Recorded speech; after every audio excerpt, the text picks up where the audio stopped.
Welcome to the Money Hour with host Tina Mitchell and co-host Keelan Harvey. Tina Mitchell, MLO 145420, and Keelan Harvey, MLO 1330075, are licensed loan originators with Highlands Residential Mortgage Limited, NMLS 134871. The views expressed by the speakers on the following program are those of the speakers and do not necessarily reflect the views of Highlands Residential Mortgage Limited, nor are they necessarily endorsed by Highlands Residential Mortgage Limited. Now, in the studio, local mortgage experts Tina Mitchell and Keelan Harvey.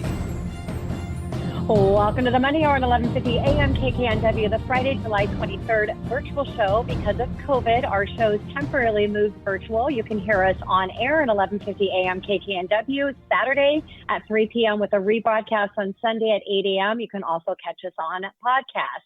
I am your host, Tina Mitchell. And I'm your co-host, Keelan Harvey. Bringing in expert advice and inside knowledge on today's events in our local economy and how it can affect your money. If you're hearing our show at a different time or day, you are listening to a rebroadcast, but we're here to connect you with the guests that we have on the show or answer any questions. You can call the show at 1-855-400-1150. Again, that's 1-855-400-1150 or online at themoneyhour.com. And our lineup for today's show, we have Justin Park, Romero Park PS. How do you know when you need a lawyer? Our second guest in studio, Gonzala Uradnik of GSF Events, nonprofit events, the good, the bad, and the ugly. And our last guest in studio, we have Deanna Pohnman of Way of Life Wellness, melt away your stress and feel yourself pain-free. Great information, great guests that we have in studio today. For additional topics discussed or information questions you'd like to ask our guests, please call the show at 1-855-400-1150. Again, that's 1-855-400-1150 or online at themoneyhour.com. And Keelan, let's start at the show today with a little bit of money chat. Money.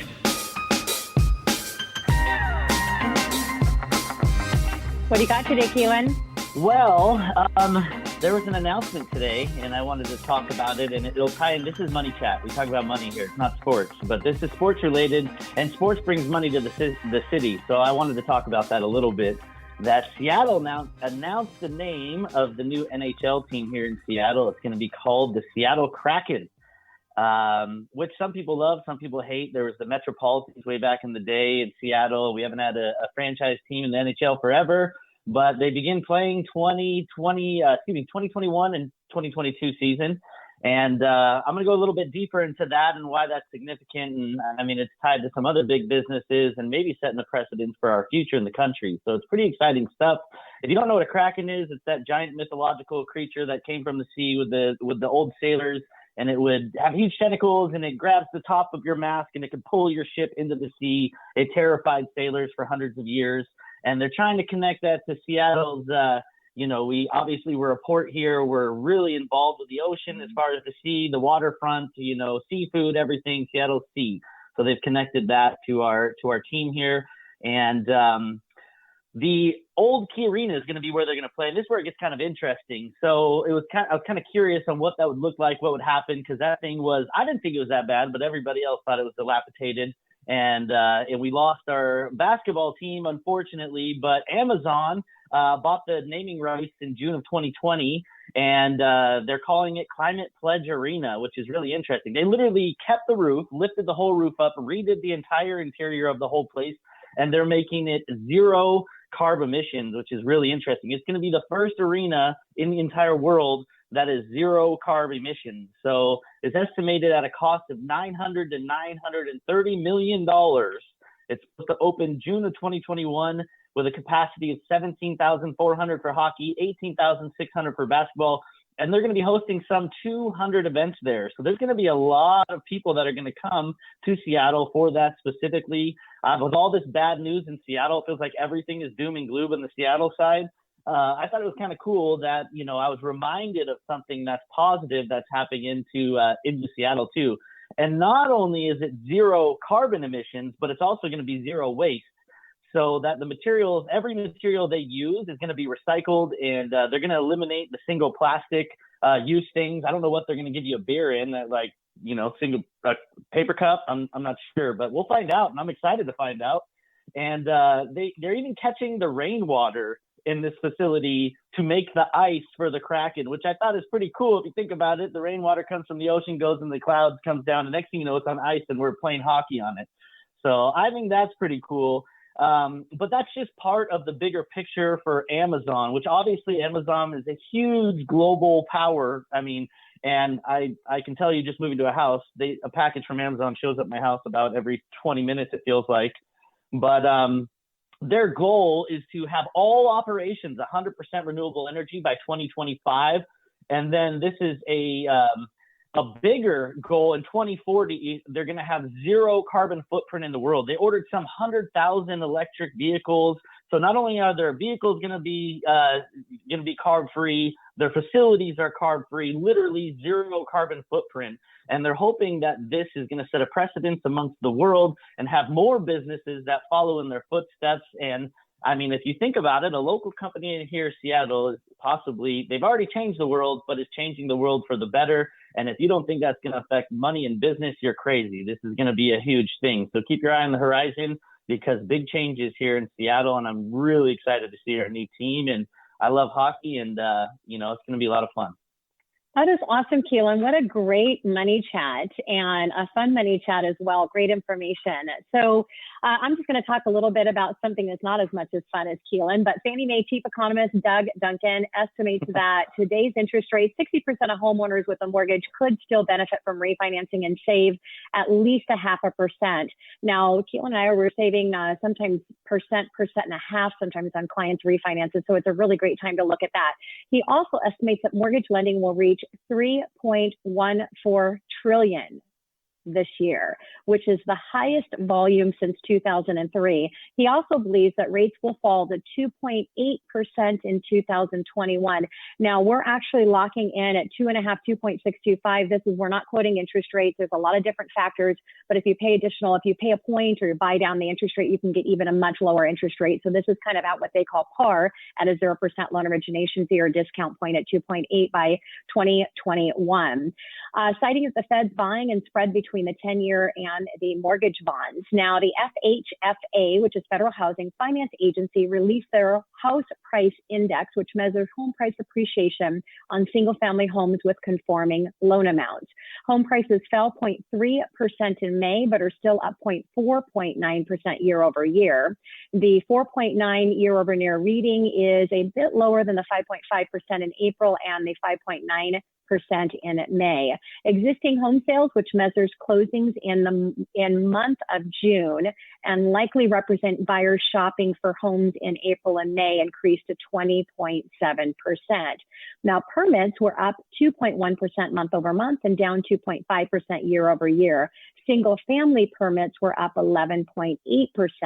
Housing starts in June rose 17.3%, which is in line with estimates and a nice move higher. Year over year, the starts are now only at 4%. Inventory remains really tight. There were only 1.57 million units for sale in May. This was down 18.2% year over year. And only 7% of sales were virtual showings, which is really surprising that virtual showings are not making a higher presence as we continue to figure out what the new norm is. That may change. Now, according to Yelp, 66,000 small businesses will never reopen. In the event of pessimistic reporting, according to Yelp, the 66,000 businesses that are not going to open. Harvard estimated that 110,000 small businesses have shut down permanently. Now, some businesses are finding that it's hard to reopen because workers are making more than previously because of the additional stimulus checks. Those are set to expire at the end of month, but there is speculation that they may extend it just on a reduced amount. Now, the Senate has reached a tentative $1 trillion deal on how to move forward with the Corona relief bill. There are also no specific on the dollar amount for the stimulus checks to individuals. The $600 a week federal payment for jobless Americans is set to expire at the end of July, and with no extension, it could lag until the broader census is reached. So it's going to be interesting to see the information that's presented and what they're looking at, how that's all going to come together. Now, additionally, there was no agreement on the payroll tax cut. Initial job claims for last week was released, showing that 1.416 million individuals who filed for unemployment benefits for the first time. This was about 100,000 higher than last week's number at 1.3 million. Continuing claims to improve significantly from 17.304 million to 16.197 million. But are things really improving? There are also the PUA, or Pandemic Unemployment Assistance claims, that are not captured in this headline. There are people that usually would not be approved for unemployment benefits, like gig workers and contractors, continuing to, with the PUA claims, improving slightly from 14.2 million to 13.8 million, but are still significant. Total people receiving some of these types of benefits improved slightly from 32 million to 31.8 million, based on the total receiving benefits divided into the labor force of 160 million. There is likely a 20% unemployment rate. So that's your money chat for today. And coming up next in the Money Hour, how do you know when you need a lawyer? We have Justin Park of Romero Park PS right here at 1150 AM KKNW.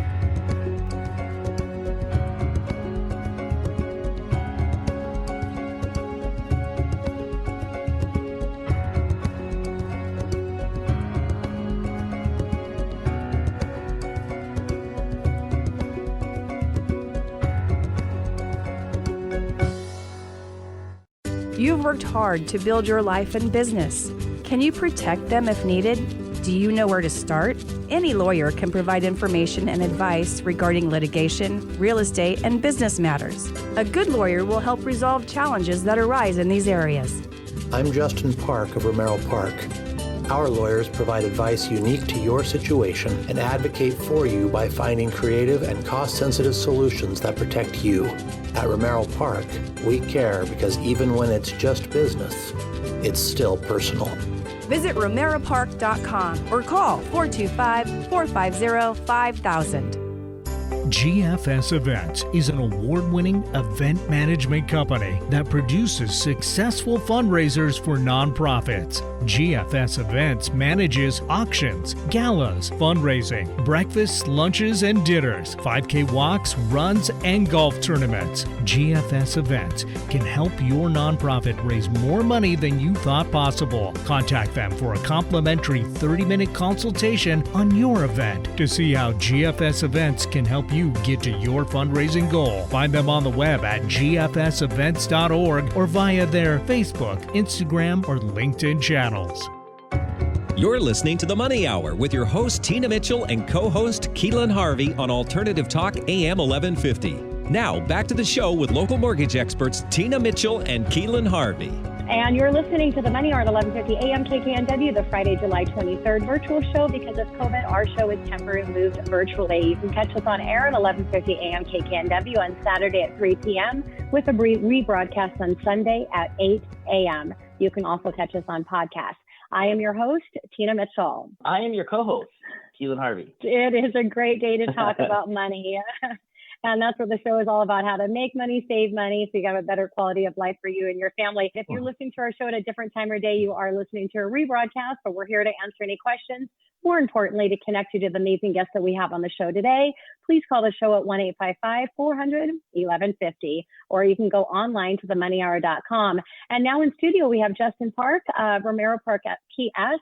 How do you know when you need a lawyer? Right here on 1150 AM KKNW. Justin, welcome for the first time to our show. Thank you so much for joining us today. Thank you for having me, Tina. I appreciate it.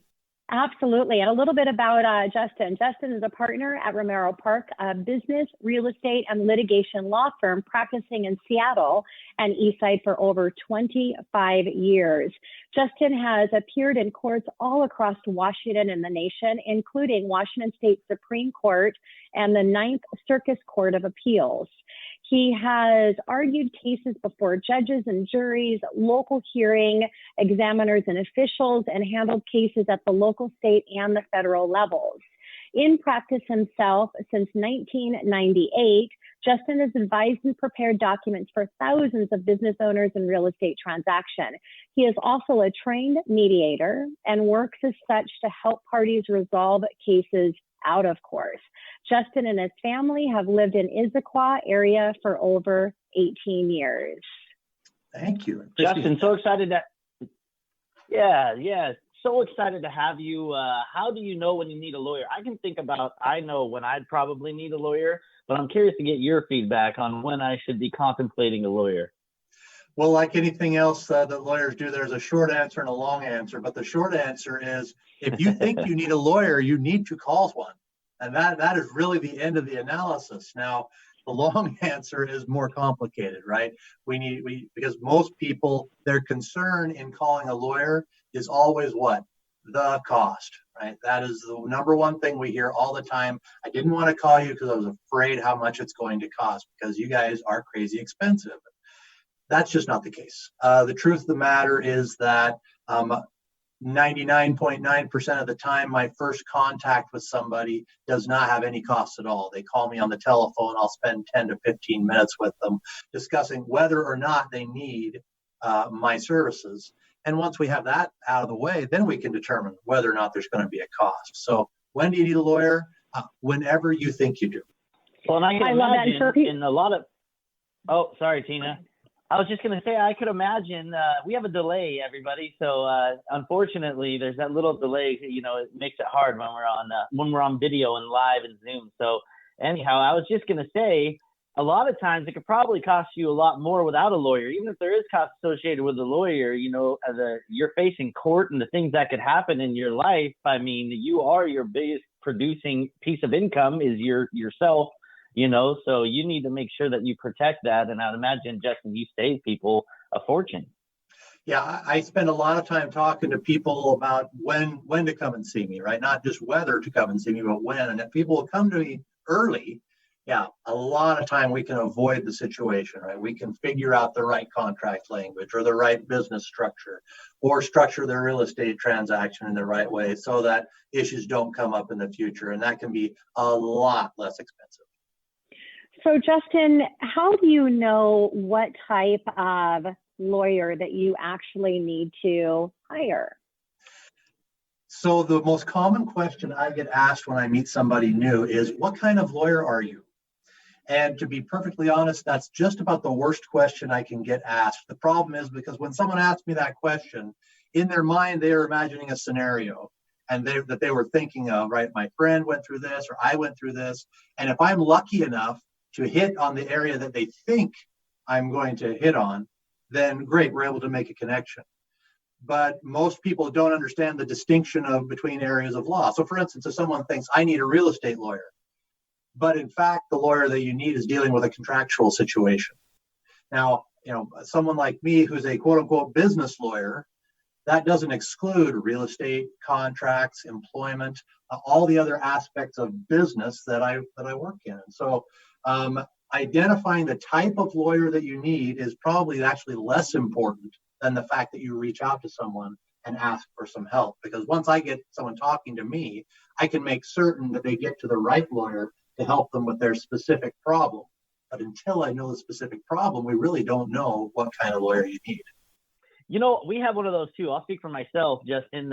It's what's your rate? And it's like, what's our rate? There's like 9 million compensating factors that make up your rate. You need a lot of details before you can come up with any assumption on what your rate is. Just like with you need the details to figure out how you can best help somebody. So speaking of, how do you find that lawyer that you need? Well, I'll give a couple of quick pointers here. If you ever run into a lawyer who tells you, I've never lost a case, please turn around and run away. That means that you have a lawyer who is picking and choosing his clients based on whether or not he thinks he can win the case. And what you want is a lawyer who is going to be your advocate, right? Who is going to stick with you through thick and thin, who is going to put you in the best possible situation you can be in, regardless of whether or not you have the best case, the worst case, or more likely something in the middle. So that's the first thing to look for. The next thing to look for is how responsive are they? Can I get a hold of them when I need to? If I can't get a hold of them, is it reasonable why it couldn't happen? They were in report or something like that? Are they responding to email within 24 hours? Are they returning my phone messages? That is another just absolute key to knowing that you're finding a good attorney. And those are the two best pieces of advice that I can give anybody when they're trying to decide, do I have a good one? So Justin, let's talk about, and yeah, the service level that you have up at the beginning, I always say that if you feel that something's really not providing a high level of service in the beginning, it is going to get worse as time goes on. So yeah, those are really great key shares there. So what about that initial meeting, Justin, when someone hires an attorney, what should they expect out of that first meeting? Well, the first thing they should expect is a chance to really size up this person. Is this somebody I can work with? Do they listen to me? Are they willing to have a conversation? And do they give me the pieces of information that I need, or are they running from a script where they just want to say the things that they want to say? The main point of that first meeting is to find out, do I have a situation where I need your help? What's it going to cost? What's the timeline involved? What do I as a client need to do to help my own case? And if you can get the answers to those questions in that initial meeting, you're in pretty good shape. If you can't get the answers to those questions in your first meeting, then you really do have a problem. Now, the cost one is always the one that people are so focused on, right? What's the cost? What's the cost? And I would suggest to you, if you have a lawyer who won't give you that information or is struggling to come up with that information, or at least give you some kind of an estimate, you're probably operating at a disadvantage. Justin, can we elaborate? So I know people are probably still wondering, what does that mean about the cost? So what do you mean about the cost? Like, what do you think it should charge? How do lawyers charge for their time? How does the cost exactly work? So many different ways nowadays that lawyers are charging for their time. The traditional model was an hourly rate. I have an hourly rate, I charge it for my time, end of story. Nowadays, we're seeing much more piecemeal or pre-quoted work, or flat fee work, if you will, where a person comes in and says, I need the following. We describe the problem, we describe the solution, and the lawyer quotes them a flat price. I like that one because it motivates the lawyer to get the job done as economically as possible, because they get a chance to really extend themselves and put themselves in a good spot. The third one is the contingent fee that you see, and that's usually in a personal injury or other situation where the lawyer says, all right, I'll take your case, and if I win, I get a cut of what you're doing. That's unusual in my line of work, where I'm dealing with businesses and real estate and things like that, simply because we don't run into the same type of settlement and insurance-based recoveries that you see in personal injury. So Justin, and I've heard, people, it might even be a 15-minute increment. So you want to make sure when you call your attorney to ask a question, you time it to make sure it doesn't hit over that 15 minutes, because then you go into 30-minute charge for that extra 15 minutes. So just a little joke there, but true, right? So let's talk about in that initial meeting. So what should they expect as far as the time it would take for that initial meeting, and really strategizing on how you can best support and help their case? Depends on the fact situation, of course, but most of the time you're going to look at least an hour for that first meeting. You're going to come in, you're going to meet your attorney, you're going to go through that hour and describing your problem, and then you're going to start to lay out some parameters on a solution. You may not come up with the entire detail on the solution. Matter of fact, in a significant problem, I would hope that an hour wouldn't be enough. But you at least get an idea of, here's how we're going to proceed. Here's an estimate of what it's going to cost you to go down this line. And here's what you can plan on, at least in the immediate future, as far as a product that you're going to see from your attorney. So Justin, what about, I know in our business, documentation, the proof's in the pudding, right, is important. So as far as a client is concerned, what's important for them to know about getting prepared with documents? So two ways to look at this. One is you want your attorney to be able to hit the ground running in that first hour meeting. So if you have paperwork that goes along with your discussion, I advise you to get it to them ahead of time. Attorneys can review that. I've seen just about every type of real estate document that there is to see. But if I can familiarize myself with your documentation, I can cut that 1 hour time down to where we can really get into the meat of the discussion. So bring it all. And when in doubt, give it all to the attorney. Yeah, kind of the same thing with your tax accountant. Make sure you're giving everything to your CPA, all of it. So Justin, as we're wrapping up our time here, how do your clients stay in communication with you during this time of all of this stuff that's happening? So the great news is that in phase 2, we're back in the office, but all the way through, we've had it set up so that if you call our office at 425-450-5000, you can get us. You can also reach us through our website at www.romeropark.com. Justin, thank you so much for joining us on the show today. Really appreciate it, and look forward to having all of you in Hubbard's Radio when we get back into studio, but it's fun to kind of hang out here virtually as well. So thank you for your expertise and the great service you're providing to our community. Thank you, and go Kraken. Yeah, go Kraken. There you go. All right, coming up next on the Money Hour, nonprofit events, the good, the bad, and the ugly.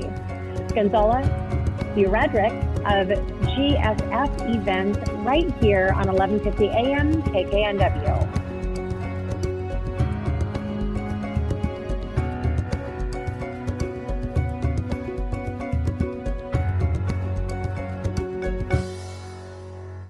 GFS Events is an award-winning event management company that produces successful fundraisers for nonprofits. GFS Events manages auctions, galas, fundraising, breakfasts, lunches, and dinners, 5K walks, runs, and golf tournaments. GFS Events can help your nonprofit raise more money than you thought possible. Contact them for a complimentary 30-minute consultation on your event to see how GFS Events can help you get to your fundraising goal. Find them on the web at gfsevents.org or via their Facebook, Instagram, or LinkedIn channels.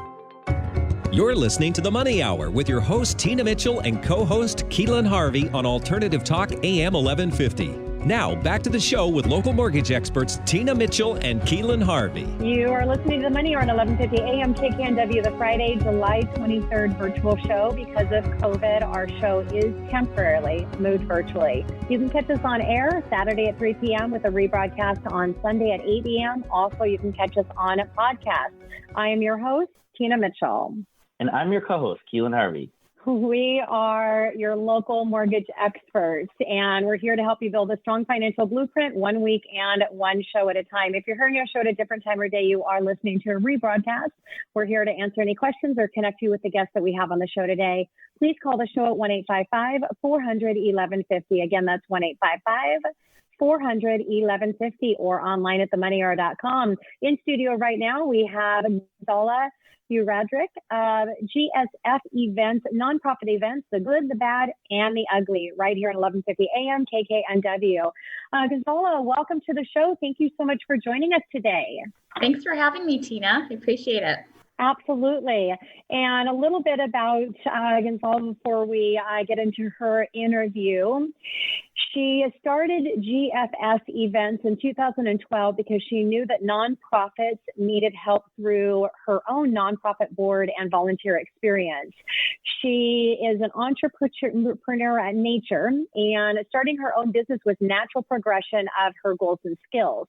GFS Events provides strategic event planning, expertise to nonprofits through focused event strategy, logistics coordination, mission messaging, and audience and donor development.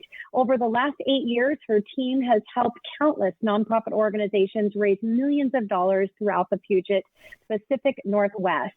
GFS Events has received numerous awards for Best Nonprofit Event and Best Public Event through the International Live Events Association. Gonzala also serves as a board member for the International Live Events Association. And I have to say, I know Gonzala from a networking organization that we're both part of, and I was so impressed to see that no virtual events at all that you were doing to instantly, it seemed overnight that you completely changed your entire platform and your team to really help the nonprofit organizations that more than ever with what's happening right now need you. So I'm really excited to have you here. Thank you so much. Well, thank you. I appreciate that. That was definitely the case. We had 9 events scheduled in March. And so really March 1st, we changed everything and turned every single one of those events into a virtual event over the course of the spring, as well as those events that were in April and May as well. So we have currently 10 virtual events under our belt, and then we have 20 more events planned for the fall that will go virtual. Wow, you are a busy lady. Holy smokes. Let's start out with this, Ghazala. How long have you had your business for? So I have been in business for 8 years. I started it in 2012 and really just knew that I wanted to help nonprofits, wanted to help fundraise. Most people don't think that fundraising is fun. That's kind of the joke, that there is no fun in fundraising. But I actually enjoy it quite a bit. And one of, I think, the most rewarding things is getting one of our nonprofit clients to their goal. And then even this past spring, I think there was a lot of worry as to whether we were going to even reach some of these fundraising goals. And we've actually gotten some of our nonprofit clients to 110% past their goal. So it's definitely, it's a very rewarding and fulfilling profession, I feel, that I'm in. Yeah, I love that. And I know that it's really important for a business to be hyper-focused on a target and a perfect market for them. And it's impressive as an events coordinating company that you actually singly focus on nonprofit organizations. So what is the why behind that in your company representing events for nonprofit? Good question. So I knew I never wanted to do a wedding or plan any kind of corporate events. I've always been in the nonprofit field. I started off in healthcare and working in strategic development and business development on the hospital side. And so hospitals are one of the largest nonprofit institutions, and so have always had that focus of mission. And when it came time to kind of venture out and do my own business, I originally thought about working directly for a specific nonprofit and realized pretty quickly that I wanted to be out on my own and getting someone, an organization to their goal and surpassing it is really one of the things I enjoy the most. So that's kind of how it developed. And events are an area that most nonprofits do once a year. So they have a really hard time with figuring out, how do I do this? How do I make this work? How do I take the stress out of it? And we can help with all of those things. Good for you, Ghazala, for going out on your own. I mean, it tells a lot about you as a person, and you have to be pretty brave to go out there and take things on your own. So congratulations on that. And I give you much respect for doing that. You were mentioning events. Let's talk a little bit about that. What kind of events do you typically host? So we do a variety of different types. We do a lot of auctions. I don't know if either Keelan or Tina, you've been to an auction. They're super fun. They're always exciting. So auctions are, I think, one of the most favorite events that we put on. We also do more of a traditional breakfast or luncheon where you come in and you can, write your donation down on an envelope and turn that in. So we do a lot of those types of events. Some of my favorites are, we have one that's a 5K walk and run that we've done for the last few years for the Seattle Animal Shelter Foundation. And that's a really super fun event. So we also do walks and runs that raise money. And then another really fun event is golf tournaments. So we have a celebrity golf tournament that we do each year, which actually took place last week. And fortunately, there was no golf tournament. It was all virtual. But we do pretty much anything that will raise money for a nonprofit, we'll take on. So conferences as well. Yeah, and I mentioned at the start of our conversation here, just being able to see kind of a little bit behind the scenes, but not really, and how you transition so quickly, which is really important because nonprofit organizations need a company that's going to coordinate and manage these events that have a high level expertise in doing that, but even more so in the virtual space. Now, I know that your company has helped nonprofit organizations make a lot of money to help continue support their why and what they're trying to do for the community. So let's talk a little bit about the money side and what you've been able to help them earn over the last 8 years. Yeah, we have had clients that are very large. We've done events that are, over 3,500 to 5,000 people in size, and raised, million plus. We've also helped a lot of the little guys out there, and raised, for some nonprofits, raising even $30,000 a year is important. So over the course of the last 8 years, I would say we've probably raised over 10 million in dollars for our clients. That is beautiful. Wow. Yeah, that's incredible. And, nonprofits, what a great, all of them have a fantastic cause, no matter what it is. So the impact that you're having on our world is huge. So good for you on that. I mean, it's got to be really rewarding. I mean, what part of your job do you love the most? I would say the actual event itself, which, has been obviously a little bit difficult this year in 2020. But I think the event itself and doing all the details. So there's a lot of organization, a lot of detailed work, a lot of logistics and planning that goes into it.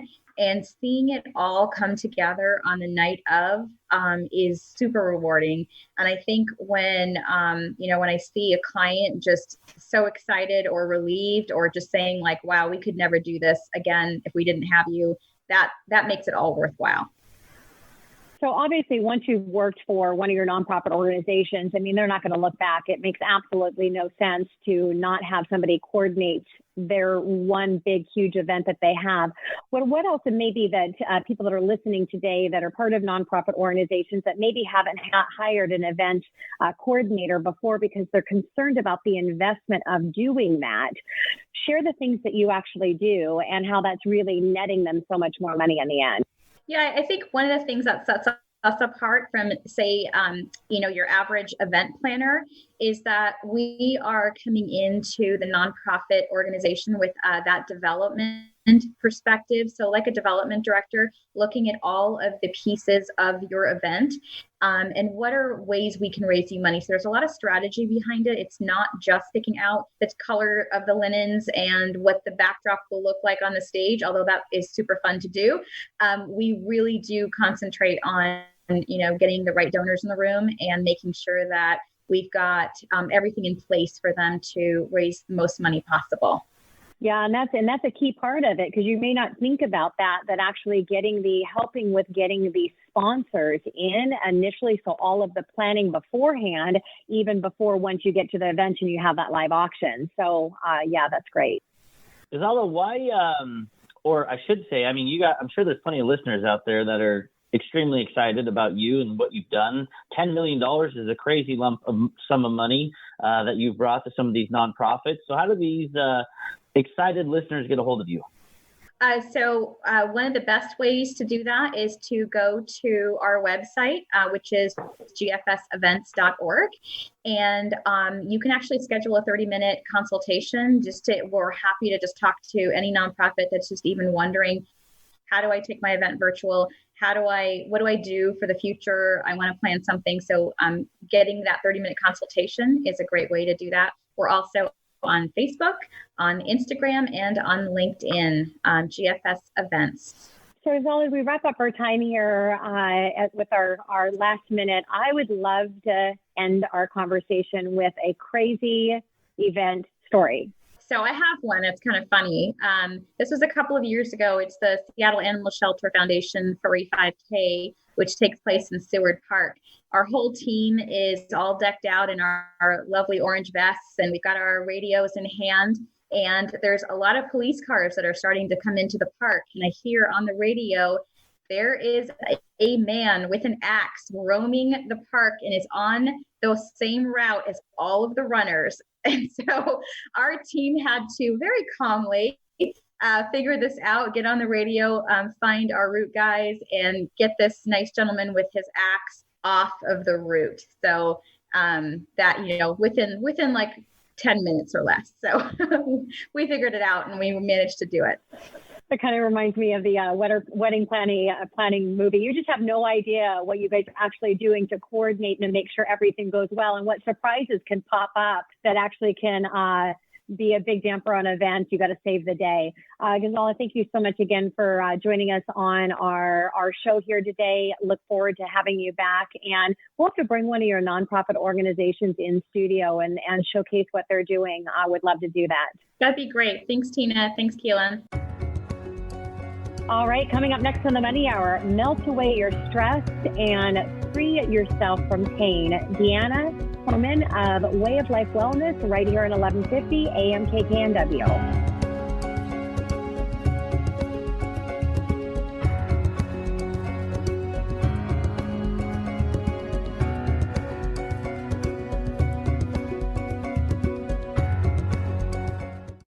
Do you sometimes feel like life is too much and you're living in a constant state of overwhelm?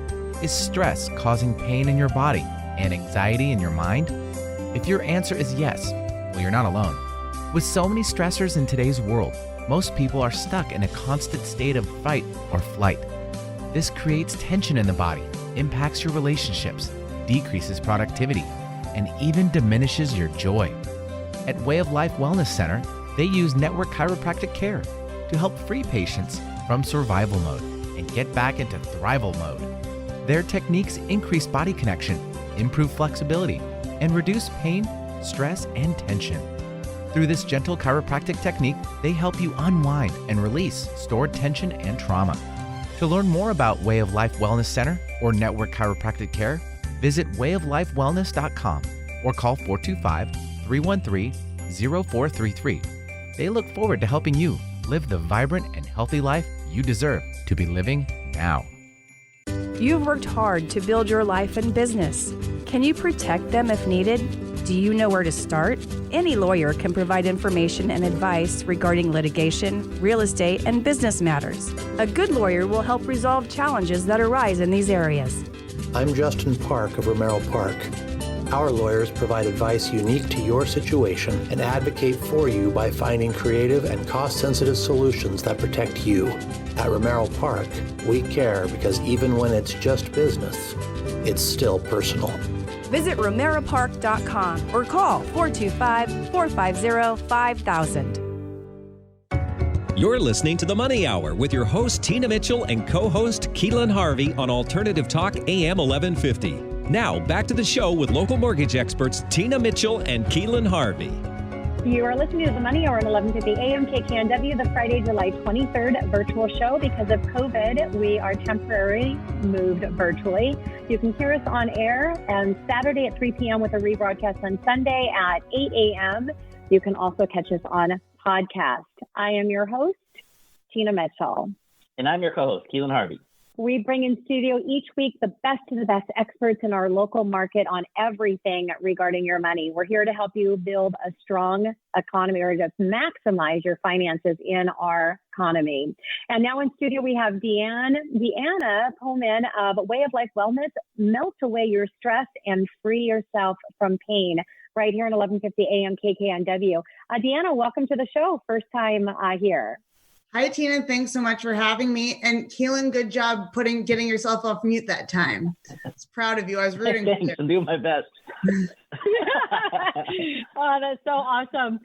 Tina was really excited. I'm excited to have all of you here on your show today. But in reading your bio and really understanding what you do, it's really unique service that you provide. So I'm excited to have you here. And a little bit about Deanna.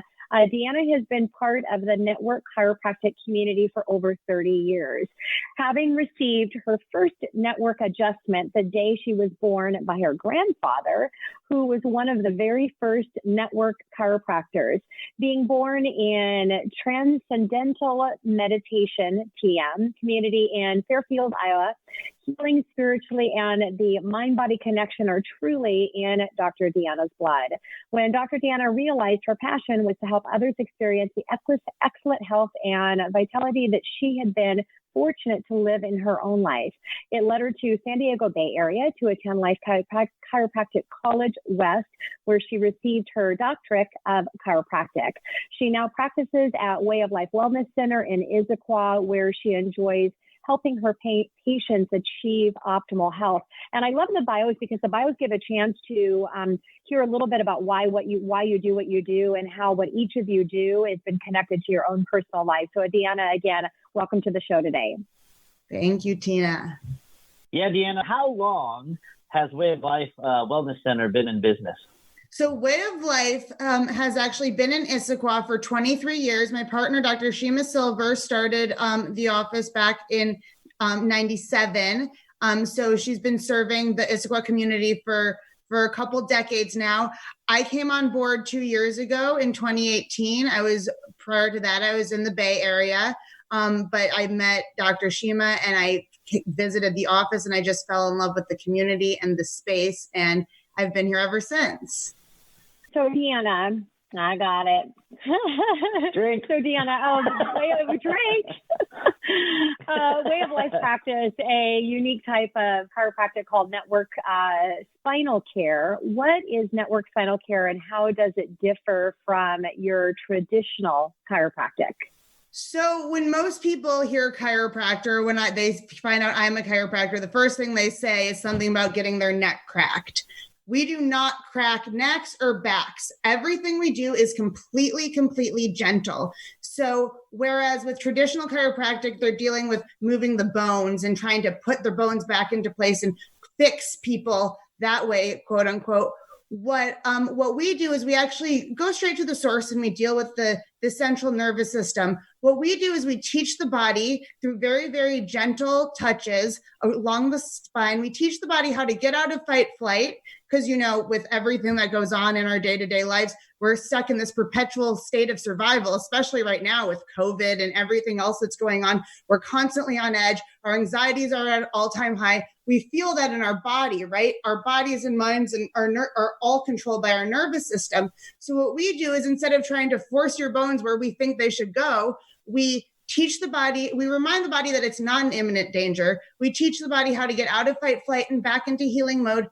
So you just kind of melt and the bones go into place where they need to go and not where I tell them to go. And it's very honoring to the body, very honoring to the person and the patient. And that's the biggest difference between traditional chiropractic and what I do. Do you think about that? What a magical process, because really you want your body to figure things out on your own. You don't want to be, like you said, forcing it to try to go in a place that you feel that it should be, but instead guide and direct through that spiritual process. I love that. Exactly. Yeah. Oh, were you going to say something? I'm sorry. I cut you off. No, you go. I was going to jump into our next question. You got me so excited about this because, I've been to many chiropractors. I had a knee injury, and I'm trying to figure out why they're cracking my neck when my knee hurts and all kinds of stuff. And, I'm not sure that I believe in it wholeheartedly. And between moving my house, I'm about one quick movement of my back going out at this point right now. So hopefully I can come in and see you sooner than later with this whole COVID thing. What attracted you specifically to this technique? So, as I mentioned in my bio, I've kind of been in the wellness world my whole life, or adjacent to it at least. And so I've always been very passionate about taking care of myself. And I started to notice that other people wellness wasn't something that was very actually common. Most people, they want to be well, but they don't know how. And so that's what got me into chiropractic school, was this idea of teaching people, empowering people to take care of themselves and empowering them to be well. But chiropractic didn't completely resonate with me because, again, it's not them making themselves well. It still seemed to be that there is a certain aspect of us telling them what to do, us making them get better. And again, I put fix in quotes because we don't fix anybody. Only your own body has the ability to do that. And so what I found to be really magical about network is it really, really gives the patient that power. Instead of what this technique does is every time you come to us, we're teaching your body these strategies. It's like learning a language. And it's this language of adaptability, this language of healing. So instead of going to the chiropractor twice a week for your whole life, because they push your L5 back into place and it feels better for a minute and then it pops back out, what we're doing is we're teaching the body, we call it reorganizational healing, because instead of versus restorative healing. So traditional chiropractic Western medicine is this restorative model of fix you. Let's go back to this previous state you were before you were sick, before you were hurt. But why would you want to go there? Why would you want to go back to the place that you were that got you hurt or sick to begin with? So with Network, and what really attracted me to this technique, what we're doing is reorganizing the information in your body. It's all there. It's just kind of muddled, right? And so instead of trying to fix you and restore you, we're reorganizing the information. Instead of going backwards, we're teaching you how to go forward. So as you develop these strategies in your body and in your nervous system, you become more self-sufficient. And so you don't have to be as dependent on any outside source to feel good and feel well. It's just about your own inner resources. And that empowerment of the patient and the body is what really excited me about Network. And I knew that's why I ended up in chiropractic school, was because of this technique. Yeah, you can definitely see the passion for those that are watching the show on Facebook Live. Maybe if you're listening on podcast or radio, you can't see, but definitely you can see the passion and your smile behind what you do and the gift that you're able to provide people that you're supporting and helping.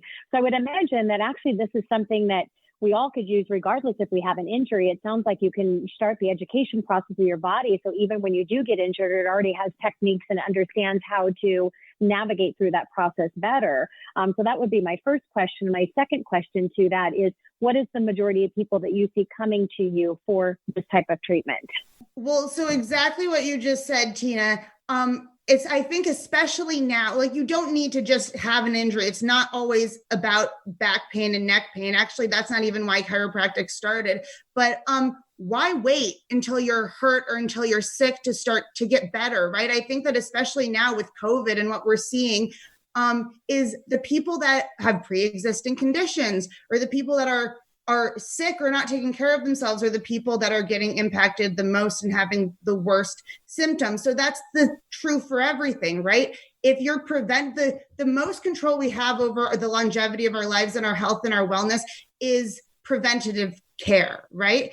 If we are taking care of ourselves and our nervous systems, and why do you want to throw your back out? Why don't you make it so you won't throw your back out? A lot of patients come, it's like, oh, I just have a bad back because of my age. It's just like being 50. I have patients in their 80s that are still on row teams because they— Wait a second, Deanna, I'm in my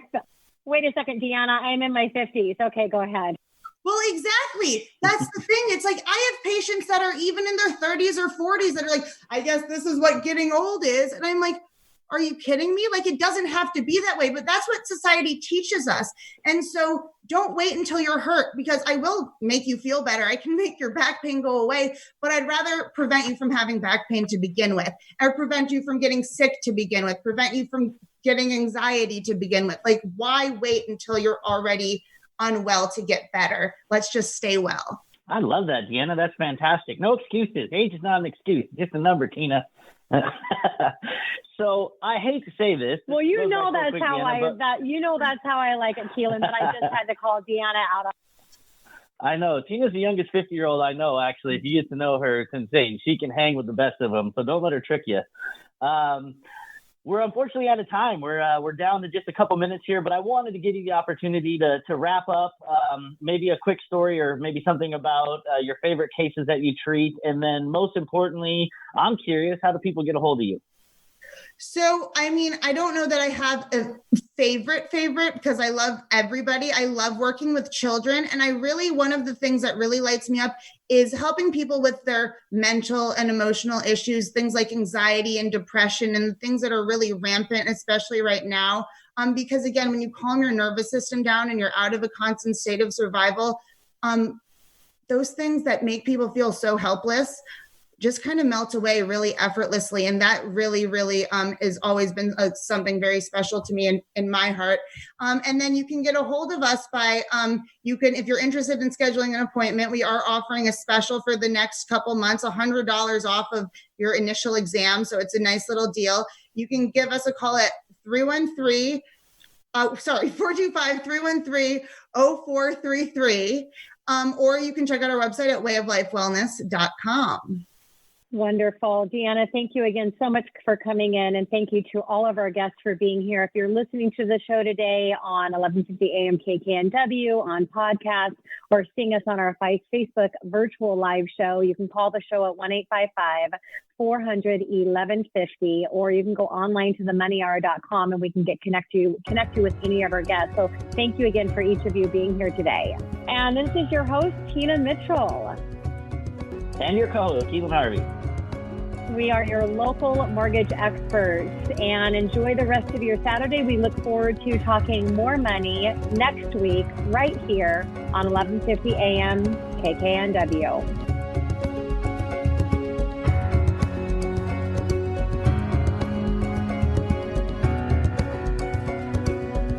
Tina Mitchell, MLO 145420, and Keelan Harvey, MLO 1330075, are licensed loan originators with Highlands Residential Mortgage Limited, NMLS 134871. The views expressed by the speakers on the preceding program are those of the speakers and do not necessarily reflect the views of Highlands Residential Mortgage Limited, nor are they necessarily endorsed by Highlands Residential Mortgage Limited.